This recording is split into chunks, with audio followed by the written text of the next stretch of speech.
All right, so are you someone who struggles with playing fingerstyle? You know, you can play the song, but it like is missing that thing. Here's what I'm talking about. It's the difference between playing this and this.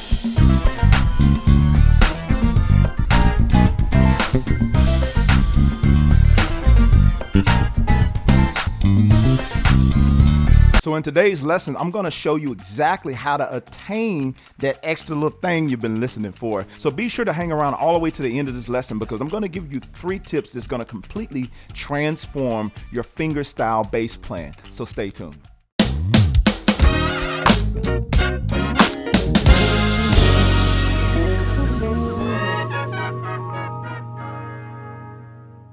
All right, guys, so let's jump right into this lesson. It's been a minute and I got a lot to cover. So hopefully you got your bass out. You ready to go? We're about to have a lot of fun with this particular lesson. This is something I often get asked about, so I really want to dive in deep to this lesson today. So also with your bass, go ahead and get your notepad, or if you're like me, get your phone where you can write your notes down and keep up with this stuff, because you're going to want to review this information over again. It's going to be a lot of stuff packed in this lesson, but it's going to be for you. It's going to be for your good. I also want to make mention of this backing track that I'm playing along to. I will link it in the description below so that you can go ahead and use this track as well. It's free here on YouTube for you to practice to. So let's go ahead and jump right into it. So tip number 1, we want to focus on tone and dynamics. So when it comes to fingerstyle playing, your tone is very important. First things first, we're going to be talking from the standpoint of setting your bass right, getting the right setup to achieve that sound you're trying to get. And we're going to also talk about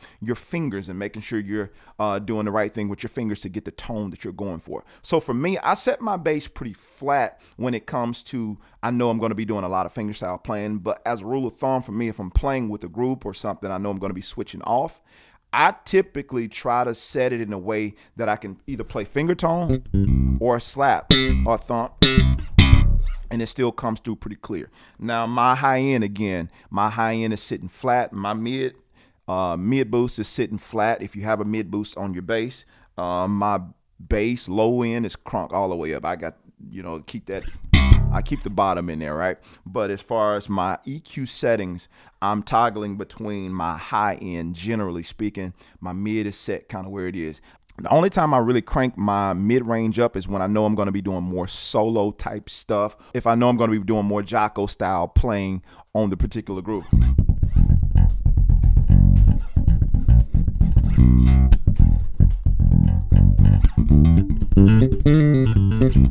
So that type of playing, I might crank up the mid. So it's really up to you with preference and making sure that you bring out those mids, because that's a lot of what's going to bring that finger tone out, your mids, not so much your highs. Your highs will help it to cut through a bit, but you don't want to overdo it on your highs. So for me personally, I'll back off of my mids and maybe go 12 o'clock or 1, 2 o'clock, depending on what sound I'm trying to go for. Now, that's the tone settings that I'm typically going for. Now, when it comes to my finger pressure, I want to make sure that I'm varying, like changing my finger pressure to achieve whatever sound. My attacks and stuff is like if I'm playing, the difference between and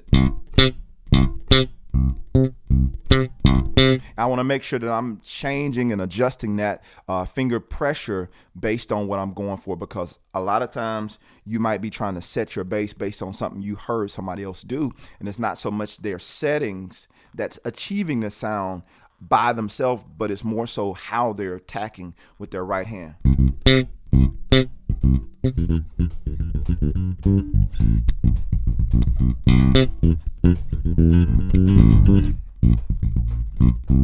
So that type of stuff, you're kind of varying between the way that you're attacking with your pressure in your right hand. For the next thing, as far as tone is concerned, you want to emphasize certain notes. Everything is not going to get the same level of volume or the same level of pressure, just like we were talking about with the second point. So I'll use this track, for example, to give you context of what I mean here.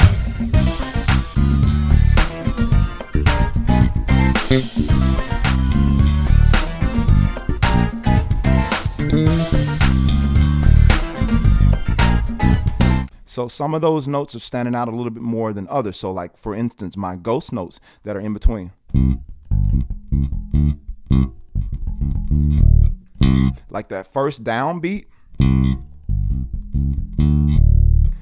I'm kind of going in between with my volume. There's no set science for exactly how I'm doing it, but I am like not playing.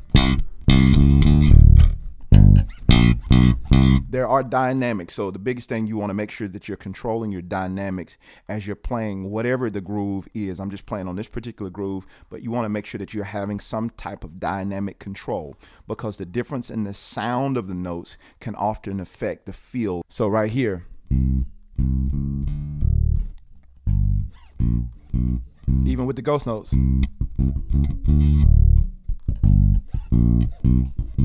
but if I play with a little bit more dynamic contrast,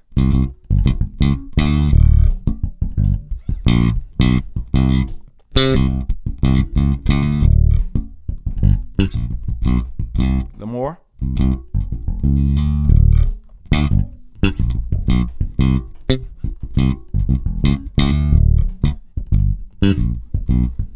and for me personally, just changing the dynamic contrast, it kind of makes me feel the groove a little bit differently.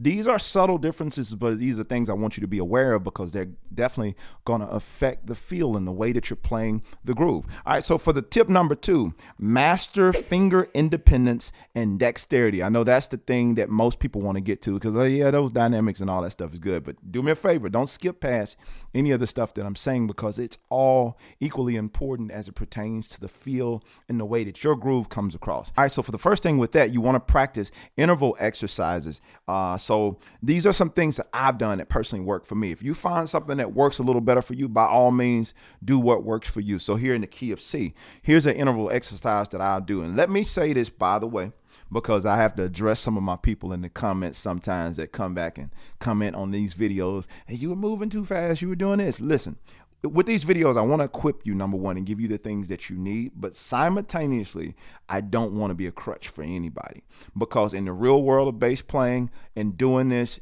things move really quickly and you have to keep up. And so if you're depending on everybody that you're watching, as far as the videos are concerned, slow it down and do this and do that. That's great and it helps. But in a sense, being honest with you, it can handicap you, because now you're expecting everything to be slow in order for you to get it. And that's not the way that myself or many others have learned.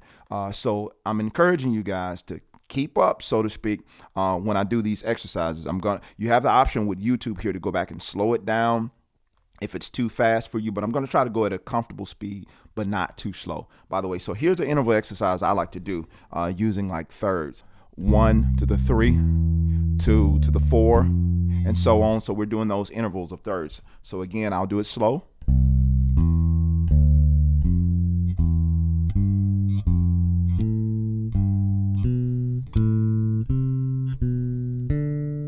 Back down.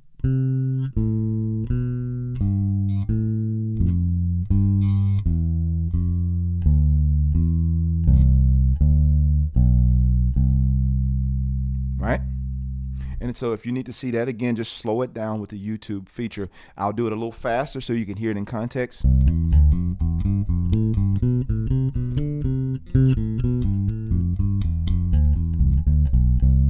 And that particular exercise, along with a couple of other ones that I mentioned here, that's going to help with that independence of your fingers and having a little bit more control when you're moving across this fretboard. Okay, so for another exercise you want to do, you want to work on your major and minor scales.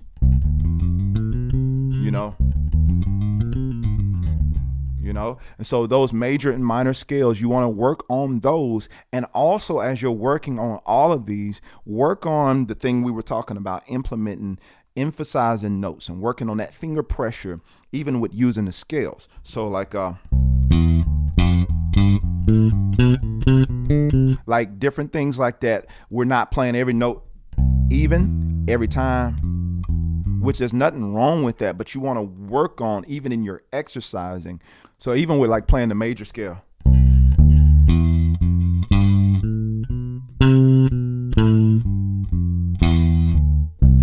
it don't have to be in any certain order. You just want to be intentional about what you're doing in terms of adding the emphasis to that note. And so this another one you want to work on is your pentatonic scales. So the major and the minor pentatonic, that major, right, so that's C major pentatonic. Another shape you can play it.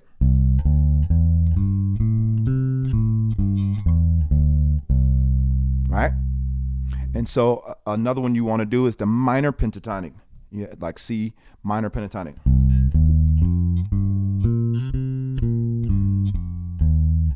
You don't have to play it only in that position.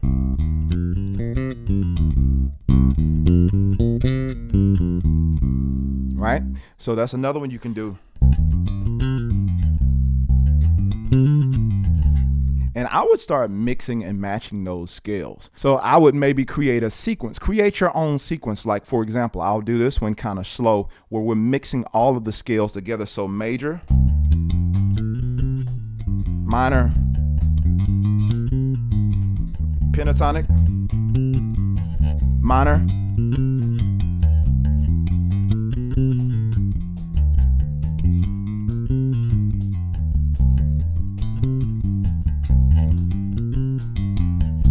so we're mixing and we're matching those scales together. I know it sounds really fast, and I'll slow that down again. So again, I'm doing major,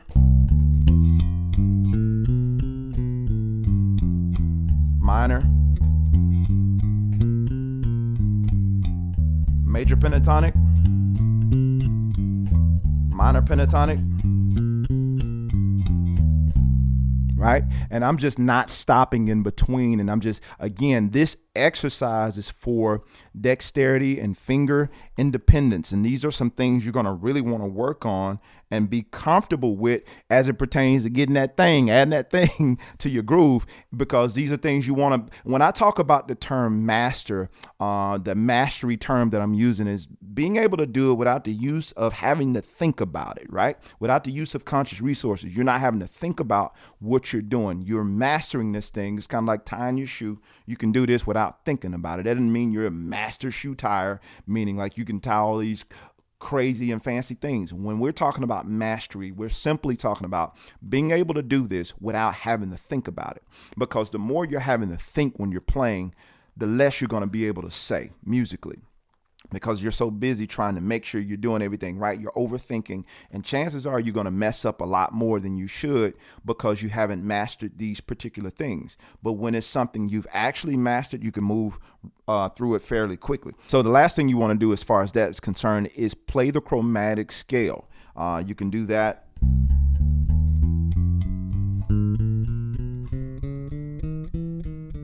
Descending.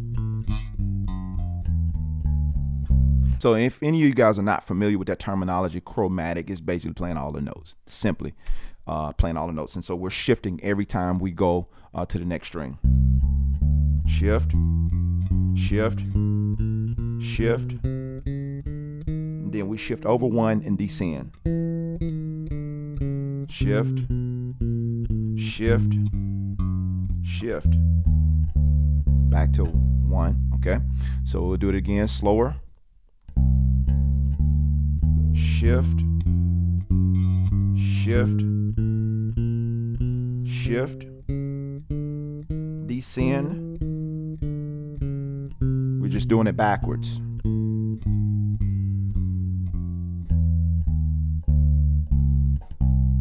Okay? And that's your chromatic exercise. Again, so all of these things you're trying to master finger independence. All right, so for tip number 3, we want to focus on groove-centric playing or groove-centered playing. Playing around using the groove. We can do this and get better at this by internalizing gospel rhythms and different types of genres of music and listen to how that feels, and you want to try to incorporate it in your playing. A good way to do that is by practicing and playing along with like gospel tracks like I got here, or different tracks that you may find. I say gospel tracks because primarily I'm talking to people who play gospel and Christian music, and you're trying to improve in those areas. And so you want to make sure that the genre that you're trying to improve in, you're spending a lot of time learning and sitting with that genre. So like right here with this backing track that I was playing, I want to spend time focusing in on making sure my groove feels good with this particular track. So here we go.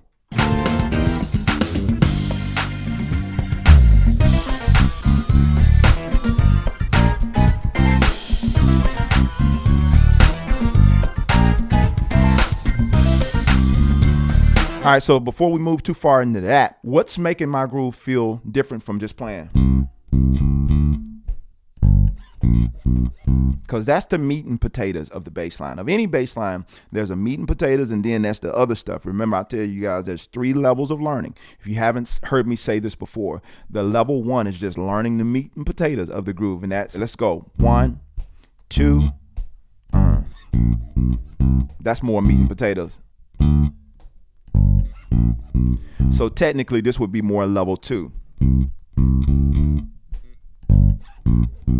And the level 2 deals with how we're moving from note to note or one thing to the next thing. And so it's moving more like.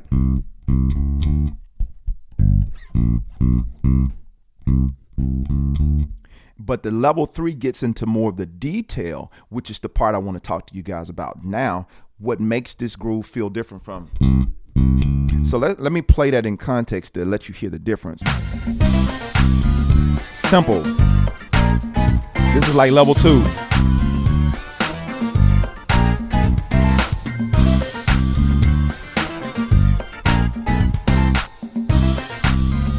Okay, so let me make this disclaimer. There's nothing wrong with that in terms of getting through the song. You can get through the song with that and it might be fine depending on where you play at. It might, hey, it's just enough. But personally, if you're feeling like your groove is missing something, that's when we start digging into that level 3. And that looks more like this.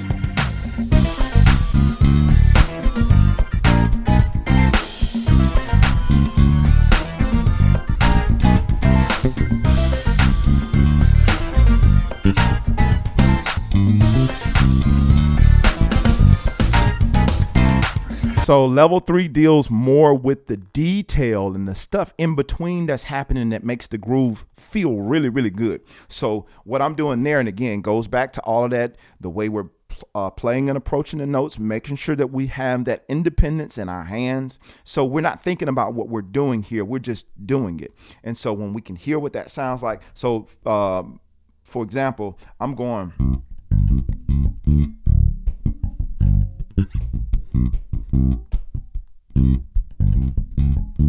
Notice with my right hand, there's some ghost note action that's happening in that right hand.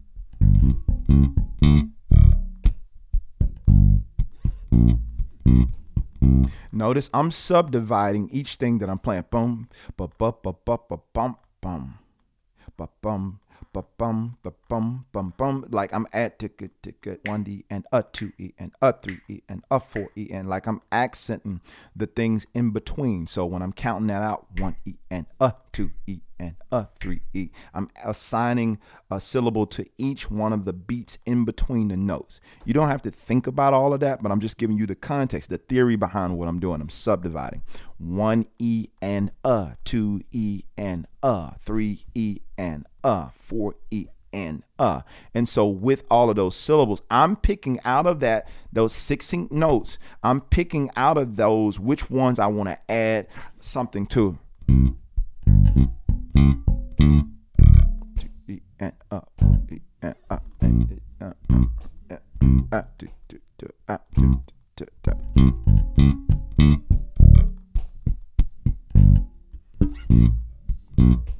You should be counting in your head.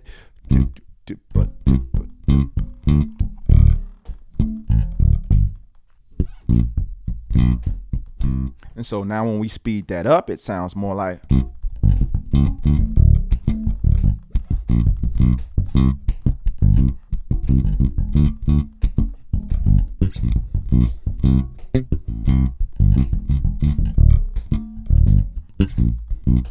The other thing that I'm adding in there are the octaves. Notice I'm not playing them long. It's just a really quick.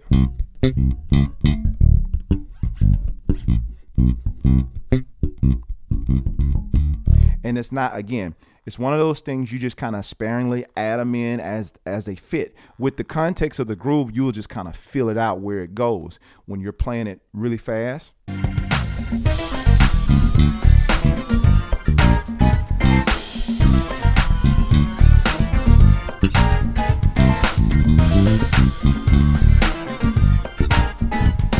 So I want to make mention of this, that little run I did based on that scale that we were practicing earlier, the major pentatonic. Technically, that's more like the blues because we're adding that extra note. The major pentatonic would have been, but I added the extra note, which made it blues.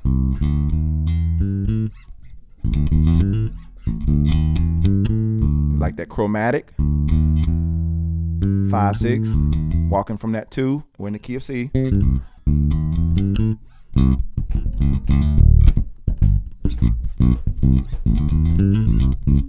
So it's really quick.